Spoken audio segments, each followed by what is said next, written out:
कहता हूं सच कि झूठ की आदत नहीं मुझे। अस्सलाम वालेकुम दोस्तों, अजीज और रफीको, कैसे मिजाज हैं आपके। मैं अजीमुर रहमान उस्मानी एक बार फिर आपके साथ एक नए अछूते मौजू के साथ हाजिर खिदमत हूं। आज जिस उन्वान पर हम गुफ्तगू करने जा रहे हैं वो ना सिर्फ दिलचस्प है बल्कि शायद किसी हद तक पुरस्कार भी है। उन्वान है हिप्नोटिज्म या हिप्नोसिस। बल्कि अगर मैं इस उन्वान को सही तरीके से कहूं तो कुछ यूं उन्वान कहना बेहतर होगा कि जब मैंने खुद को हिप्नोटिज्म के प्रोसेस से गुजारा या जब मैं खुद हिप्नोटिज्म के अमल से गुजरा। तो जनाब ये दास्तान है मेरी अपनी एक सच्ची आप बीती जो मैं आपसे शेयर करने जा रहा हूं। ये कोई इल्मी महाकमा नहीं है, महाजबा नहीं है। इसके अंदर ये नहीं बताया जा रहा कि मैं कैसे आप हिप्नोटिस्ट बन सकते हैं या कैसे जो है ना मदारिज होते हैं नींद के। नहीं, टेक्निकल डिटेल्स नहीं है। बस ये मेरे एक दास्तान है जिंदगी की जिसने मुझे हेल्प किया है एक मौजू को समझने के लिए। तो सोचा कि आपसे क्यों ना शेयर किया जाए। तो अगर आप किसी इल्मी गुफ्तगू को एक्सपेक्ट कर रहे हैं तो ये वक्त है वीडियो छोड़ जाएं, ठीक है। और अगर आप एक वक्त फारिग है बैठे हुए जो है ना आप अपना चिप्स खा रहे हैं और आप चाहते हैं कि भाई कोई गुफ्तगू भी सुन ली जाए और मेरी आप बीती सुनना चाहें तो फिर आप मेरे साथ रहिए और इस थोड़ी सी तवील गुफ्तगू को बर्दाश्त कीजिए। तो जनाब हिप्नोटिज्म क्या है, कैसे है, इसके ऊपर हम गुफ्तगू करते हैं। लेकिन सबसे पहले ये बात जान लें कि जितने भी लोग मुझसे वाकिफ हैं वो इस बात से भी वाकिफ हैं कि मैं एक पुरतजस्सुस कैफियत का हामिल इंसान हूं। यानी मैंने एक मुतजस्सिस तबीयत पाई है। जो जैसे एक बच्चा होता है तो वो चीज़ों को खोजता रहता है, उसे तजस्सुस होता है कि यार ये क्या है वो क्या है। इसी तरीके का मामला मेरा है। वैसे तो सारे इंसानों में तजस्सुस होता है लेकिन शायद कुछ लोगों में तजस्सुस थोड़ा सा ज़्यादा होता है और मैं उन्हीं जो है कह लीजिए कि पागलों में से हूँ जिनमें तजस्सुस थोड़ा सा ज़्यादा है। लिहाजा मैं उन मौज़ूआत को ना सिर्फ पढ़ता हूँ, जैसे मैंने मुख्तलिफ मज़ाहिब को, मुख्तलिफ फ़लसफ़ों की नुमाइंदा कुतुब को पढ़ा है, उनकी किताबों को समझने की कोशिश की है, बल्कि मैं उसके अमली इतलाक़ को भी अपना कर देखता हूँ। यानी मैं उसको प्रैक्टिकली उतर कर भी देखता हूँ। अगर के कोई बात दीन से बराह रास्त ना टकरा रही हो तो मैं उसको जाकर देखता भी हूँ, समझता भी हूँ। तो चाहे वो मुसलमान हों, उनकी मुख्तलिफ चीज़ें हों, जैसे तसव्वुफ़ के मुजाहिदे हैं, ठीक है, वो किए हैं, ज़रबें लगाई हैं और जो है वो पूरे ज़िक्र बिलजहर किए हैं और खानकाहों में रातें गुजारी हैं, ठीक है। तो ये एक जहत हो गई कि मुसलमानों के दरमियान भी मुख्तलिफ मसालिक की बात। और इसी तरीके से मज़ाहिब में कि जो बड़े हिंदू गुरु हैं और जो मुख्तलिफ उनके फ़िरक़े बने हुए हैं, ठीक है, उनके साथ चाहे वो राधा स्वामी हो, उन लोगों के साथ उठना बैठना और उनको देखना कि भाई वो क्या करते हैं, किस तरह से इन चीज़ों को समझते हैं। इसी तरीके से कुछ अरसे कबल जो है वो नॉर्थ अमेरिकन लाकूटा कबीला जो है, जो कि अमेरिकन हैं, उनके कबीले का सरदार आया हुआ था। तो उसके साथ बैठे, उससे गुफ्तगू की, उनसे समझा कि भाई तुम नेचर को खुदा कैसे मानते हो, क्या समझते हो, तुम्हारा क्या फ़लसफ़ा है। इसी तरीके से जो डैरेन ब्राउन है, पूरी दुनिया में सबसे बड़ा इल्यूजनिस्ट, जिसे आप जादूगर भी कह सकते हैं, दुनिया का सबसे बड़ा इल्यूजनिस्ट जो है वो डैरेन ब्राउन को कहा जाता है। उसको जाकर मिलना, उसकी जो है वो एक बहुत एक्सपेंसिव कहना चाहिए कि उसकी वर्कशॉप को अटेंड करना कि भाई कैसे करते हो, क्या करते हो, और उसको देखना, मुशाहिदा करना। इसी तरीके से दीगर चीज़ें, यानी कोई कहता है कि जी मैं सहर कर सकता हूँ, जादू कर सकता हूँ, उसके पास बैठना कि अच्छा भाई कैसे करते हो, क्या करते हो। यानी जादूगर से पूछने नहीं जाना लेकिन उसको देखना, मुशाहिदा करना कि क्या कर रहा है और कहाँ तक इसकी बात सच है और कहाँ तक ढोंग है। या जो है वो जिन्नात के बारे में कोई दावा करना कि भाई यहाँ जिन्नात है या मैं जिन्नात काबू करता हूँ, या ऐसे मकामात पर रहना जो आसेफ ज़दा कहला रहे हैं, और इस तरीके की दीगर बातें। तो यू नेम इट। मेरी ज़िंदगी में जो शायद बहुत तवील तो नहीं है लेकिन उसमें बहुत सारे वाक़यात ऐसे हैं जो मैं गाहे बगाहे इंशाल्लाह आपसे शेयर भी करता रहूँगा और बताऊँगा कि भाई क्या है। तो ये मेरी एक पुरतजस्सुस तबीयत है। और ये जो मैं आपको गिरदान बांध के बता रहा हूँ, तमहीद बता रहा हूँ, इसका मतलब हरगिज़ ये नहीं है कि मैं की गिरदान चाहता हूँ कि भाई मैं कोई तोप चीज़ हूँ, ऐसा कुछ नहीं है। लोग ये समझने भी लगते हैं कि लो भाई ये खुद पसंदी का शिकार आदमी है और अब ये शुरू हो गया। ऐसा कुछ नहीं है भाई, सिर्फ बताने का मकसद इतना है कि मैं भी एक तजस्सुस वाली तबीयत रखता हूँ। और यूट्यूब की इस दुनिया में जहां पे हर कोई उठ के बैठकर बात करने लगता है, कोई भी बात कर लेता है अपने उसके अंदर कि जरा सा एक आर्टिकल पढ़ा और बता दिया, तो मेरा मामला कम से कम वैसा नहीं है। तो बहुत ज्यादा अगर मैं कोई माहिर नहीं तो मैंने हर चीज को करके देखा है, उसमें उतरने की कोशिश करता हूं अपने तई। तो इसलिए मैंने आपको एक तारुफ दिया, वरना मुझे अपनी औकात का बखूबी अंदाजा है। मैं ना अपने आप को अल्लामा समझता हूं ना कोई कोई बहुत बड़ी फिल्म समझता हूं। मैं एक बस बच्चा हूं, एक तालिब इल्म हूं जो ये हासिल कर रहा है। लेकिन आपको ये एक तमहीदन मैंने बात बता दी। तो जनाब आइए मौजू की तरफ चलते हैं कि ये हिप्नोटिज्म, ये एक मौजू ऐसा है जो हमेशा मेरे जहन में कुलबुलाता रहा। यार ये हिप्नोटिज्म आखिर है क्या, ये किस बला का नाम है हिप्नोटिज्म। और पांच ऐसी चीजें हुई मेरी जिंदगी में जब मैं आज रिफ्लेक्ट करता हूं कि जिनके बाद मैंने ये फैसला किया कि यार अजीम तुम्हें हिप्नोटिज्म अपने ऊपर करवा के देखना होगा। इस बात को समझने के लिए कि आखिर ये है क्या भला। तो वो 5 चीजें क्या है? तो भाई पहला तारुफ जो मेरा हिप्नोटिज्म से हुआ वो तो वही था जो आपको भी हुआ होगा यकीनन, और वो ड्रामों और मूवीज के जरिए, कि जहां हमें कोई सीन दिखाया जाता है कि वो घड़ी सामने हिलाई जा रही है, तुम्हें नींद आ रही है, तुम सो रहे हो और अब गिनो 1 2 3, और इस तरीके से जो है ना वो बंदा हिप्नोटाइज हो जाता है, उसकी मेमोरी, उसका सारा जो है ना वो इख्तियार सामने वाले के पास चला जाता है, और फिर बाज औकात उससे ऐसे जराइम भी करवाए जाते हैं जो जराइम करने के बाद उसे खुद ही नहीं याद होते कि उसने ये जुर्म किए हैं। तो ये पहला तारुफ है जो मूवीज और ड्रामों के जरिए हिप्नोटिज्म का मुझे हासिल हुआ कि भाई कोई ऐसी बला भी है हिप्नोसिस के नाम से कि जिसमें ये सब कुछ होता है। और ये जाहिर है एक पुरतजस्सुस चीज थी कि यार ये तो बड़ा जादू की सी कैफियत है। तो ये पहला तारुफ था जो मेरे साथ हुआ। फिर दूसरा तारुफ जब हुआ जब मैं इंजीनियरिंग कर रहा था, और इंजीनियरिंग के सालों के अंदर मेरे 3 दोस्तों ने इस वाकये को रिपोर्ट किया। ये तीनों एक साथ एक घर में कंबाइंड स्टडी के लिए मौजूद थे, और उनमें से एक हमारा जो दोस्त था उसने हिप्नोटिज्म को बकायदा पढ़ रखा था।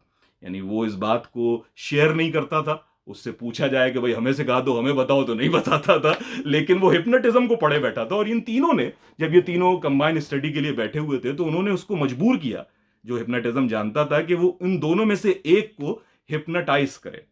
ठीक है, और उसने इसको फिर हिप्नोटाइज किया, और उस फिर पूरे वाकये की जो रोदाद है वो मुझे उन तीनों से सुनने को मिली।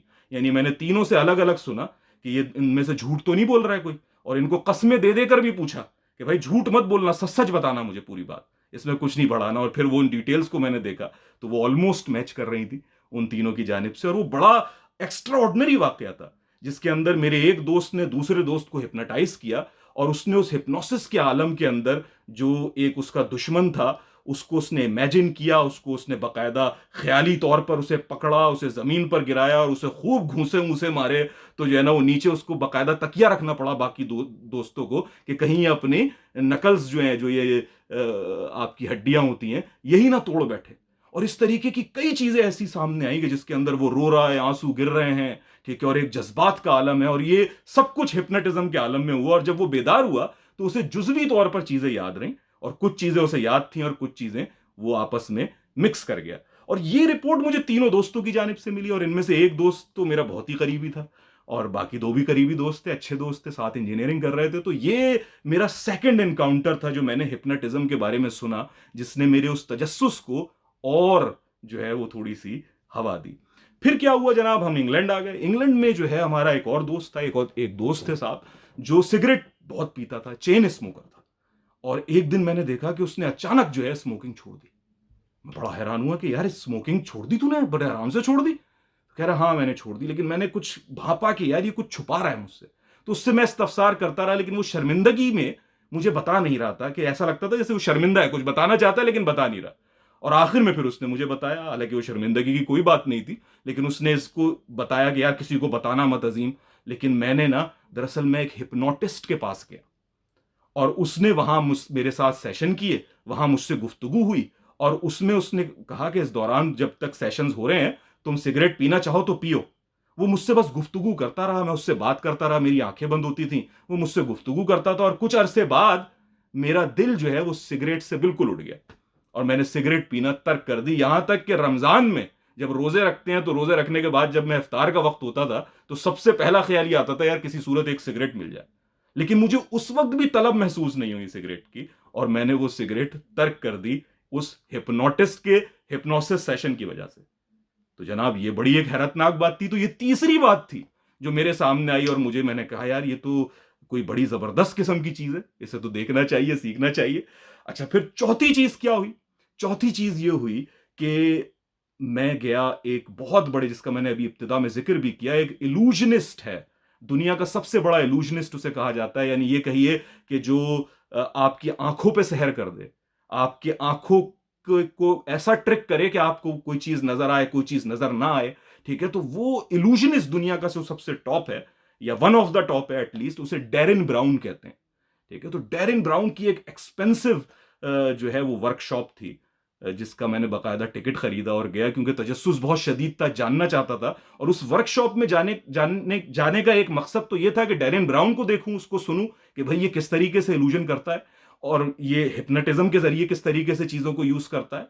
और दूसरी वजह यह थी कि उसमें डैरेन ब्राउन ने यह दावा किया था कि इस पर्टिकुलर वर्कशॉप में जो होने जा रही है उसमें वो तमाम पिछली वर्कशॉप्स के जो टॉप चीजें हैं उन सबको इकट्ठा करके एक वर्कशॉप बना रहा है। यानी ये कोई नई वर्कशॉप नहीं है, बल्कि ये साबका वर्कशॉप्स के जो उसके मुख्तलिफ वर्क्स हैं कि एक एक जो उसका आइटम है उन सबको जोड़कर इसने एक वर्कशॉप बनाई है। लिहाजा अगर किसी ने उसको नहीं देखा और वो उसका तारुफ चाहता है तो ये एक बेहतरीन मौका है। तो जनाब हम लंदन में गए और उसके उस सेशन को हमने अटेंड किया। इंशाल्लाह इसके ऊपर भी एक अलग वीडियो बनाएंगे कि उसमें क्या क्या हमारे साथ पेश आया। लेकिन ये कि वो एक कहना है कि जहन को चटका देने वाला एक्सपीरियंस था, जिसके अंदर उसने ऐसी बेशुमार चीजें की जो हमारी आंख कुछ देख रही थी और हकीकत कुछ और थी। और वो बार बार हमारे माइंड से खेलता रहा, बार बार जो है वो हमें बेवकूफ बनाता रहा। और बावजूद इसके कि मुझ समेत बड़े बड़े लोग बैठे हुए थे, उनमें वो लोग भी शामिल थे जो कह रहे थे आयतल कुर्सी पढ़ते रहो तो जादू नहीं होता, ठीक है, और वो वाले भी शामिल थे जो पीएचडी स्कॉलर्स थे और वो कहते थे कि जी हमसे तो कोई जो है ना बेवकूफ बना ही नहीं सकता हमें। और ये रॉयल अल्बर्ट हॉल के अंदर था, जो कि बहुत प्रेस्टिजियस प्लेस है लंदन के अंदर, तो बड़ा टॉप जगह के ऊपर।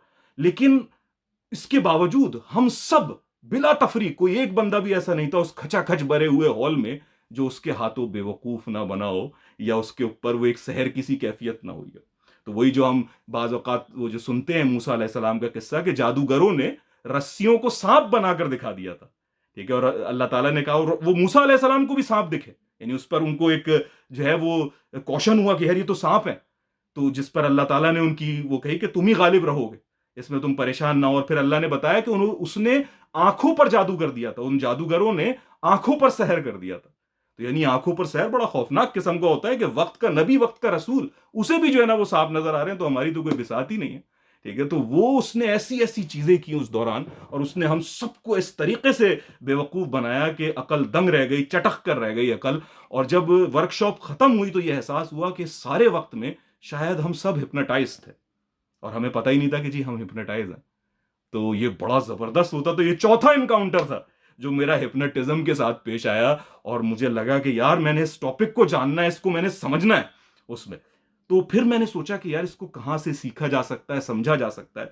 तो छोटी छोटी इधर जो है वो मुख्तलिफ क्लासेस हुआ करती हैं। एक वेबसाइट है मीटअप के नाम से, वहां पर जो है वो मुख्तलिफ जो है वो अगर लोग गैदरिंग्स कर रहे होते हैं मुख्तलिफ मौजूआत पे, कहीं पे कंप्यूटर सिखाया जा रहा है, कहीं पर जो है वो इंग्लिश सिखाई जा रही है, कहीं पर कोई जो है वो मार्क्सिज्म पर बात हो रही है, कम्युनिज्म पे बात हो रही है, कहीं एथीज्म पे बात हो रही है। तो मुख्तलिफ इस तरीके की नशिस्तें होती हैं जहां लोग जमा होते हैं।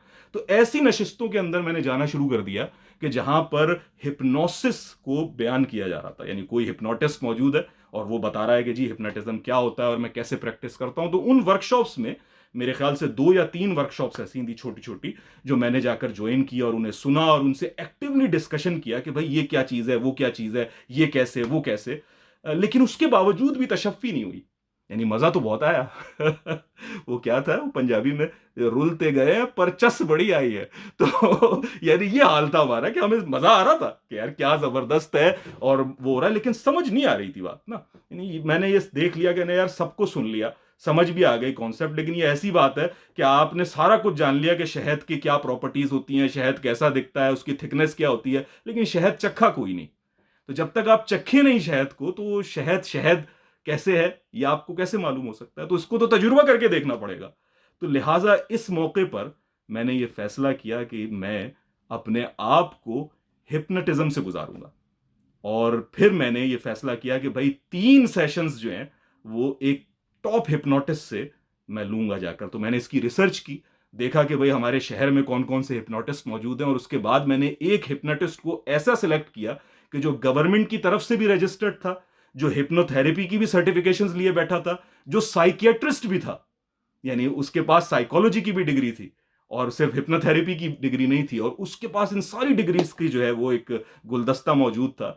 और वो थोड़ा सा एक्सपेंसिव था बाकी उससे, लेकिन मैंने उसके पास जाने का फैसला किया और 3 सेशंस उसके साथ कंडक्ट किया। और हर सेशन जो है वो कमोबेश 1 घंटे का था। 1 घंटे का ही सेशन होता था, लेकिन बाज औकात वो 1 घंटे 5 मिनट का हो जाता था, बाज औकात 50-55 मिनट का हो जाता था। लेकिन ये 3 सेशंस मैंने उसके साथ कंडक्ट किया और इन 3 सेशन से पहले एक फोन पर भी मेरी आधे घंटे की उसके साथ गुफ्तगू हुई। तो 3.5 घंटे जो है मैंने हिप्नोटिज्म को समझने और अपने ऊपर उसका इतलाक करते हुए गुजारे।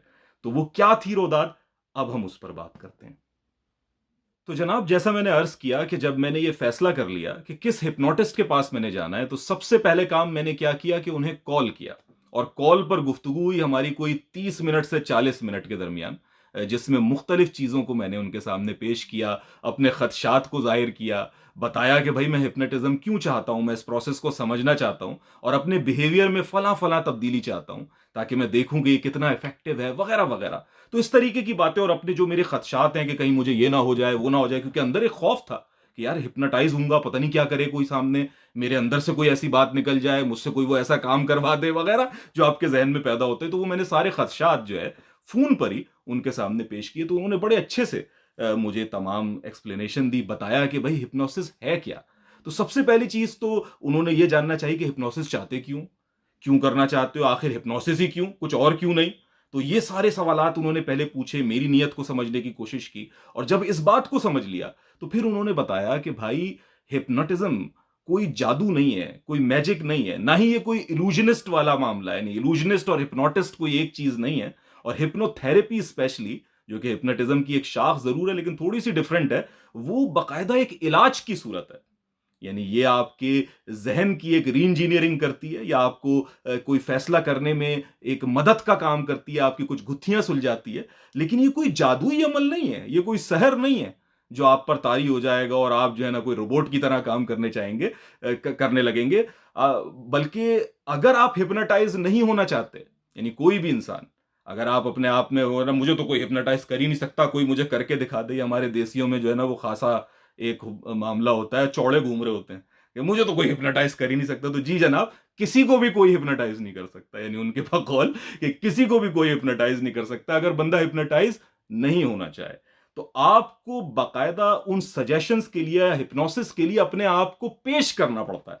यानी जितना ज्यादा आप रिसेप्टिव होंगे, जितना ज्यादा आप उसकी गुफ्तगू को कबूल करेंगे और अपने ऊपर असरअंदाज होने देंगे, उतना ही ज्यादा इम्कान है कि आप हिप्नोसिस से फायदा उठा सकें या हिप्नोटाइज हो सकें। वरना यह बिल्कुल मुमकिन है कि आप हिप्नोटाइज नहीं होना चाहें और सामने वाला अपना पूरा जोर लगा छोड़े और वो आपको हिप्नोटाइज नहीं कर सके। तो हमारा तो मकसद ये नहीं है, यानी मेरा मकसद तो कम से कम ये नहीं था कि मैं इतने पैसे देकर ये करने जा रहा हूं कि अपनी अना को तस्कीन दे सकूं कि भाई मुझे कोई हिप्नोटाइज नहीं कर सकता। तो हिप्नोसिस के लिए उसने मुझे बताया, हिप्नोटिस्ट ने, कि तुम्हें अपने आप को पेश करना होगा, अपना चैनल जो है, जो माइंड सजेशन कबूल करने के लिए जो है, उसे आपको ओपन करना होगा, बिना ये परेशान हुए कि आप किसी जो है गैर महफूज जगह के ऊपर हैं या आपको कंट्रोल हासिल नहीं है। बल्कि पूरे हिप्नोसिस सेशन के दौरान आपको ये इदराक रहेगा कि आपके साथ जो भी मामला हो रहा है उसे आप जान रहे हैं, समझ रहे हैं। और किसी भी वक्त अगर आप बेदार होना चाहें, आपके साथ कोई बहुत बुरा आपको लगे कि यार ये चीज मेरे साथ बुरी पेश आ रही है, तो आप खुद से भी जाग सकते हैं। तो ये उसने चंद एक बातें बताई और फिर मैंने उसके साथ फिर वो भी डिस्कस किया कि भाई डैरेन ब्राउन के इल्यूजनिस्ट जो है, हमने उनका जाकर देखा था सारा मामला। तो उसने फिर बताया कि भाई देखो, इल्यूजनिस्ट इस तरह से अलग होते हैं, हिप्नोटिस्ट अलग होते हैं। और ये जितने भी तुम मजहबी नौटंकियां देखते हो, चाहे चर्चेज में हो, चाहे ये हमारे यहाँ मुसलमानों में करंट वाले बाबा, ठीक है, कि लोग करंट लग लग के गिर रहे हैं उनके साथ, और ये जितनी भी चीजें होती हैं, तो ये है तो जो है वो एक हिप्नोटिस्ट की शाख, लेकिन ये असल हिप्नोटिज्म नहीं है। इसको जो है आप ये कह सकते हैं कि ये स्टेज केओस है जो एक क्रिएट किया जाता है, और उसकी अपनी डिटेल है। इंशाल्लाह इस पर किसी और वक्त बात करेंगे कि वो क्या मुहर्रिकात होते हैं जिसकी वजह से जो है ना ये लोग पागलों की तरह एक्ट करने लगते हैं। और आप देखते हैं कोई खंबे पे चढ़ रहा है तो कोई, किसी को करंट लग रहा है तो वो 4-4 फीट उछल के गिर रहा है। और ये सबसे ज्यादा तो क्रिश्चियन करते हैं। तो हमारे यहाँ तो जाहिर है पाकिस्तान में ज्यादातर लोगों ने उस करंट वाले बाबा को देखकर ही फैसला किया होगा, लेकिन ये क्रिश्चियंस चर्चेस के अंदर तो आम चीज है कि इस तरीके से ना, कि किसी को छुआ तो वो उधर जाके गिरा और वो ठीक हो गया और उसको आपने हील कर दिया, वगैरह वगैरह। ये सारे जो है नौटंकियां होती हैं। तो हिप्नोटिस्ट ने मुझे ये समझाया कि ये इसका कोई ताल्लुक नहीं है हिप्नोटिज्म के साथ, बल्कि वो ये बात बयान करते हुए एक गुस्से की कैफियत में था। यानी उसे एक दुख था, एक गुस्सा था कि इन लोगों ने, इन नौसरबाजों ने, इन शोबदेबाजों ने हमारे इल्म को बदनाम करके रख दिया। हिप्नोटिज्म को, हिप्नोथेरेपी को, जो कि इंसानियत की खिदमत के लिए बना है, जो एक बेहतरीन इल्म है, उसको जो है इन्होंने बदनाम करके रख दिया। तो उनके अंदर एक गम गुस्सा था जब वो ये बात मुझे बयान कर रहे थे। तो उन्होंने ये सारी चीजें जो है वो मुझे बताई, और फिर ये भी बताया कि देखो, बास चीजें जो है हमारे लाशऊर में फीड हो जाती हैं और हमें नहीं पता चलता। यानी जैसे हम गाड़ी चलाना जब सीखते हैं तो इब्तिदा में तो हम बड़े कॉन्शियसली चलाते हैं, पूरे शऊर के साथ कि अब गियर डाल रहा हूं, अब क्लच छोड़ रहा हूं। लेकिन कुछ अरसे बाद वो ड्राइविंग एक तरह से ऑटोमेटिक हो जाती है, आपको पता भी नहीं चलता कि आप ड्राइव कर रहे हैं, और घर आ जाता है, आप ऑफिस से घर पहुंच जाते हैं, आप कहते हैं अरे ये तो मेरा सारा सफर तय हो गया, मुझे तो पता ही नहीं चला कि मैं ड्राइव कर रहा था। आपके लाशऊर के अंदर इतनी पुख्ता हो गई होती है वो प्रैक्टिस, वो बिहेवियर बन चुका होता है कि आप आराम से ड्राइव करते चले जाते हैं। इसी तरीके से इब्तिदा में हम अपनी आदतें बनाते हैं और फिर वो आदतें हमें बनाती हैं। यानी इब्तिदा में जब हम आदत बनाते हैं तो हम अपने इख्तियार से बनाते हैं, कोई आदत इख्तियार करते हैं, कोई अच्छी कोई बुरी आदत। लेकिन कुछ अरसे बाद जब वो आदत पुख्ता हो जाती है तो वो हमारा बिहेवियर बन जाती है और फिर वो ही आदत हम कहलाने लगते हैं। यानी एक आदमी को जुए की आदत पड़ गई, लत हो गई, तो अब वो जुआरी कहला जाए बन जाएगा। ठीक है, एक आदमी को शराब की लत पड़ गई, वो शराबी हो जाएगा। एक को जना की लत पड़ गई, वो जानी हो जाएगा। ठीक है, एक को जो है नेकी की लत पड़ गई, नेकी के अंदर चला गया, ठीक है, वो नमाजें पढ़ने लगा बाजमात जाके, वो नमाजी हो जाएगा। तो बिहेवियर बन जाता है आपका। उसके बाद यानी जैसे कहते हैं ना, नमाज नहीं पढ़ो तो यार बेचैनी रहती है, ठीक है, कुछ कुछ कमी है, मुझे पढ़ना है, करना क्यों है ये, क्योंकि बिहेवियर आपका बन जाता है। तो ये एक ऑटोमेटिक प्रोसेस होता है जो आपके सबकॉन्शियस माइंड के अंदर फीड हो जाता है। और हिप्नोसिस इसके अलावा कुछ नहीं है कि हिप्नोटिस्ट आपसे गुफ्तगू करे और आपके इस लाशऊर को सजेशन दे, उसे बताए कि उसे क्या करना है इस चीज को रेक्टिफाई करने के लिए। ये सजेशन हिप्नोटिस्ट भी दे सकता है और आप खुद भी अपने आप को दे सकते हैं, जिसे सेल्फ हिप्नोसिस कहा जाता है। यानी इंसान अपने आप को भी हिप्नोटाइज कर सकता है। और इसके ऊपर बड़ी बड़ी वीडियोस, आप सिर्फ सेल्फ हिप्नोसिस लिखकर सर्च करेंगे यूट्यूब के ऊपर तो सैकड़ों वीडियोस आपके सामने आ जाएंगी कि अपने आप को हिप्नोटाइज कैसे किया जा सकता है, अपने आप को माइंड सजेशन कैसे दिए जा सकते हैं। लेकिन बाज औकात ये इंसान के लिए मुमकिन नहीं हो पाता। तो ऐसे में आप किसी एक्सपर्ट को, किसी हिप्नोटिस्ट को या हिप्नोथेरेपिस्ट को कहते हैं कि भाई वो आपके माइंड को सजेशन दे फला फला बात को तर्क करने के लिए या फला बात को इख्तियार करने के लिए। यानी सिगरेट तर्क करना चाहते हैं तो सिगरेट तर्क करने के वो उसको सजेशन देगा। और अगर आप कोई अच्छी आदत अपनाना चाहते हैं कि सुबह जो है मैं वर्जिश के लिए बाहर निकला करूं, जाया करूं, अपनी सेहत का ख्याल रखूं, तो वो इसके सजेशन देगा वगैरह। तो ये वो मुख्तसर खाका है जो उन साहब ने मुझे फोन पर समझाया कि भाई हिप्नोथेरेपी ये है, ये कोई जादू नहीं है बल्कि ये एक इलाज है। जिस तरीके से कोई नफ्सियात दान, कोई psychiatrist CBT cognitive behaviour therapy के थ्रू आपसे गुफ्तगू करता है और आपके बिहेवियर की इंजीनियरिंग करता है, इसी तरीके से एक तरीका हिप्नोथेरेपी भी है। और ये है वो तरीका जिसको फिर हमने अडॉप्ट करने का फैसला किया। लिहाजा हमने फिर उनसे अपॉइंटमेंट लिया कि भाई अगले हफ्ते का हमें अपॉइंटमेंट दे दीजिए। और उसके बाद पै दर पै, एक के बाद एक, हर हफ्ते मैंने 3 सेशंस लिए जो एक एक घंटे पर मुश्तमिल थे। उन तीनों की क्या रोदात थी वो मैं आपको बता देता हूं, लेकिन मुख्तसर तौर पे। मैं अब उसकी पूरी तफसील में नहीं जाऊंगा कि क्या क्या हुआ था, बहुत लंबी हो जाएगी, ऑलरेडी वीडियो लंबी हो चुकी है। उस तीनों का एक लुब्बे लबाब एक ही नशिस्त के तौर पे मैं आपके सामने पेश किए देता हूं। तो जनाब, दिन गुजरते गए और बिल आखिर वो दिन भी आ पहुंचा जिस दिन हमारा अपॉइंटमेंट था। वक्त मुकर्ररा पे हमने क्लिनिक के बाहर जाकर गाड़ी पार्क की। अब दिल जोर जोर के धड़क रहा था, अजीब बेचैनी अपने आप को कोस रहा था कि यार अजीम, कैसे आदमी हो तुम, किस काम में अपने आप को फंसा दिया है, क्या जरूरत थी इन हिप्नोटिज्म के सेशन से गुजरने की। मालूम नहीं अब तुम्हारे साथ क्या पेश आएगा, वो तुमसे क्या बात करेगा, क्या होगा, लेकिन बहुत देर हो चुकी थी, पैसे दिए जा चुके थे, अपॉइंटमेंट लिया जा चुका था। लिहाजा धड़कते दिल के साथ मैसेज किया कि भाई मैं आ गया हूं। तो कुछ देर बाद क्लिनिक का दरवाजा खुला और एक मुस्कुराता चेहरा मेरे सामने मौजूद था, जिन्होंने मेरा इस्तकबाल किया और मुझे अंदर आने की दावत दी। अंदर दाखिल हुए तो जनाब एक लाउंज था, वहां पर एक सोफा रखा हुआ था, आरामदेह सोफा, वहां में बैठने को कहा गया। खुद वो सामने कुर्सी के ऊपर विराजमान हो गए और फिर गुफ्तगू का आगाज हुआ। लेकिन गुफ्तगू के आगाज से कबल ही वो भाप गए कि मैं जो है वो एक खास किस्म की बेचैनी का शिकार नजर आ रहा हूं। और वो जाहिर है जानते होंगे कि लोग इस बेचैनी से गुजरते हैं, इस परेशानी से कि पता नहीं क्या होने वाला है, क्या मामला पेश आएगा, हिप्नोटाइज होने वाला हूं मैं। तो उन्होंने एक बार फिर मुझे तसल्ली दी और वो बातें जो कि फोन पर हो चुकी थी वो भी दोहराई और कुछ और बातें भी बताई। और ये बताया कि जब तक मामूल खुद से हिप्नोटाइज ना होना चाहे तब तक उसे कोई हिप्नोटाइज नहीं कर सकता। और दौरान हिप्नोटिज्म भी आप तमाम बातों से आगाह होते हैं। ऐसा नहीं है कि आपका इख्तियार चला जाता है या आपको जो है कोई होश और हवास ही नहीं रहते कि भाई आपके साथ क्या हो रहा है, किस तरह से हो रहा है। तो ये सब जो है वो बातें उड़ाई हुई हैं। हिप्नोथेरेपी में ऐसा नहीं होता, बल्कि तुम कंट्रोल में होते हो, तुम्हें बात मालूम होती है। तो उन्होंने मुझे तसल्ली दी जिससे कुछ दिल को ढारस बंदी। और इसके बाद फिर बाकायदा मकालमे का आगाज किया उन्होंने और गुफ्तगू होने लगी। बिल्कुल इसी तरीके से गुफ्तगू जैसे दो काबिल इंसान आमने सामने बैठकर गुफ्तगू करते हैं, आंखें खोलकर, आंखों में आंखें डालकर, एक दूसरे के सामने अपनी बात पेश करके। तो उन्होंने जो है मुझसे सवाल करने शुरू किए मुख्तलिफ, कि भैया जो तुम फलां बात करते हो वो क्यों करते हो, ठीक है, क्या चाहते हो, उसको करके क्या हासिल होता है, जब वो करते हो तो उससे पहले तुम्हारे क्या एहसासात होते हैं, उसके दौरान क्या एहसासात होते हैं, उसके बाद क्या एहसासात होते हैं, इसकी इब्तिदा कब से हुई, सबसे पहले जब किया था तो क्या हुआ था, उसके बाद क्या मामला हुआ, कौन से ऐसे सरकमस्टांस होते हैं जिसके दौरान जो है ना तुम्हें ये रवैया तुम्हारे अंदर ट्रिगर करता है, वगैरह वगैरह वगैरह।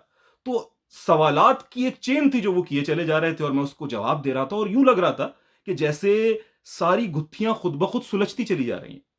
यानी मैं अपने आप पर हैरान था कि यार ये सामने की बात थी, तुमने पहले कभी अपने अंदर झांक कर ही नहीं देखा, कभी गौर ही नहीं किया कि ये क्यों बातें हुई, ठीक है, या ये बातें क्यों हो रही हैं, और अगर तुम कोई काम नहीं कर पा रहे तो क्यों नहीं कर पा रहे, उसका तुमने कभी सही से तज्जिया ही नहीं किया। और ये जो हिप्नोटिस्ट बैठा है, ये खुद तो कुछ भी नहीं कर रहा सिवाय इसके कि इसे सही सवाल पूछना आते हैं, वरना सारे जवाब तो तुम्हारे पास पहले से मौजूद है। बस वो सही सवाल पूछ रहा है और तुम जवाब दे रहे हो, और उससे बात की वजाहत और नताइज तुम्हें खुद ही मालूम होते चले जा रहे हैं।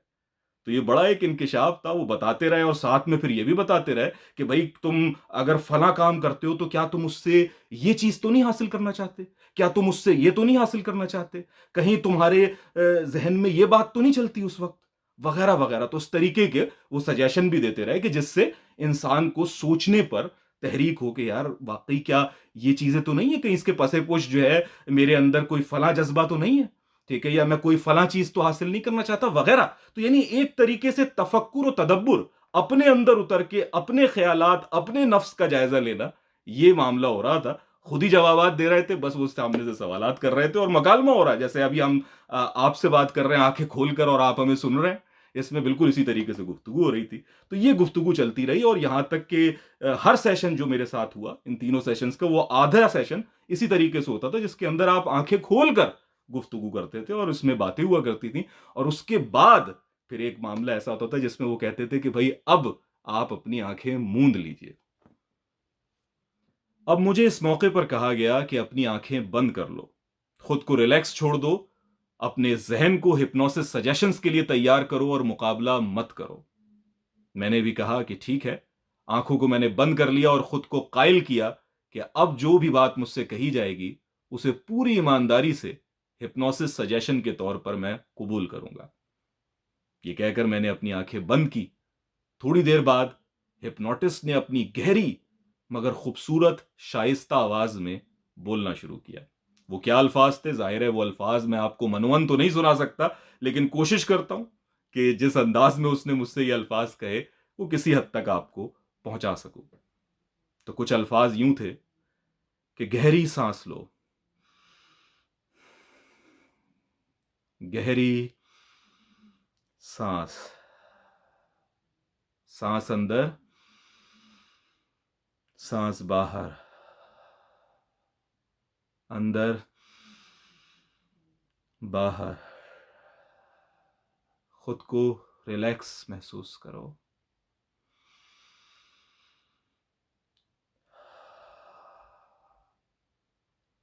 अपने पेट को फूलता, सुकड़ता महसूस करो, जैसे कोई गुब्बारा सुकड़ता और फूलता है। सांस अंदर,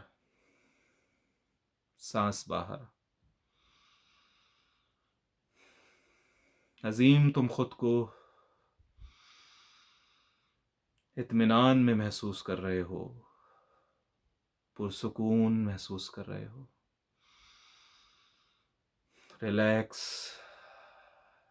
relax, more relax, more relax, deeply relax. Azeem, तसव्वुर करो कि तुम किसी ऐसे मकाम पर मौजूद हो जहां फितरत के बहुत से खूबसूरत मज़ाहिर हैं। तुम्हारे पैरों के नीचे सब्जा है, झरने की आवाज, रोशन दिन,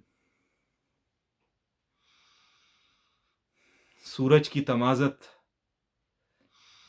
तुम्हें अपने बदन पर महसूस हो रही है। सूरज की किरण जब तुम्हारे पैरों पर पड़ती है तो तुम रिलैक्स होते हो।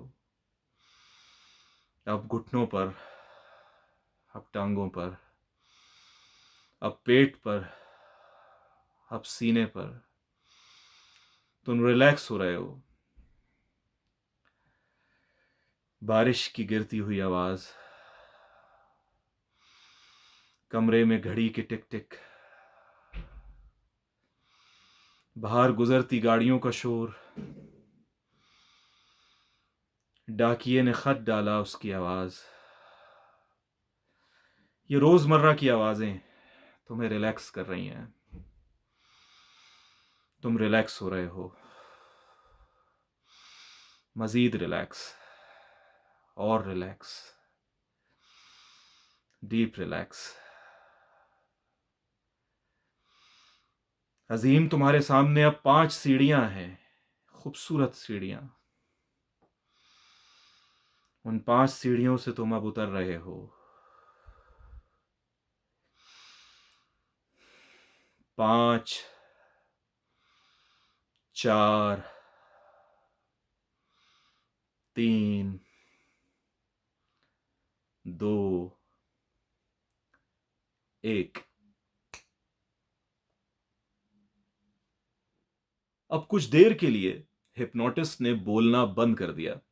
गोया इस रिलैक्स कैफियत में उसने कुछ देर के लिए मुझे छोड़ दिया। मैंने मौका गनीमत जाना और अपने गिरदो पेश का इन्हीं बंद आंखों से जायजा लेने की कोशिश की। मुझे सोफे की नरमी वैसे ही महसूस हो रही थी। मैं अपने पैरों के नीचे कालीन को महसूस कर सकता था।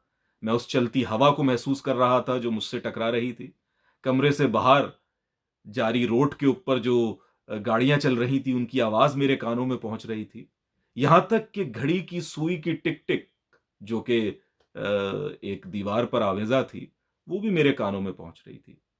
लेकिन इस सब इदराक के बावजूद मुझे ऐसा महसूस हो रहा था कि जैसे मेरी ये आंखों की पलकें, ये पपोटे बहुत भारी हो गए हैं, जैसे इन पर बहुत सा बोझ लद गया और मैं चाहकर भी अपनी आंखें शायद इस वक्त नहीं खोल सकता। यह कैफियत ऐसी थी कि जैसे कोई नशे में या नींद में मखमूर इंसान हो और वो इतना अपने आप को थका हुआ महसूस करे कि वो आंखें खोलने की कोशिश ही तर्क कर दे। उस पर इतना गलबा हो, इतना खुमार हो कि उसकी पलकें उठ ही ना पा रही हूं। ये वो कैफियत थी जो उस वक्त मुझ पर तारी थी। हालांकि मैं अपने गिरदो पेश का मुकम्मल इदराक रखता था कि क्या हो रहा है। कुछ देर बाद हिप्नोटिस्ट ने दोबारा बोलना शुरू किया, मगर इस बार उसकी आवाज रिलैक्स करने वाली नहीं थी, बल्कि तहकुमाना थी, सजेशन देने वाली थी।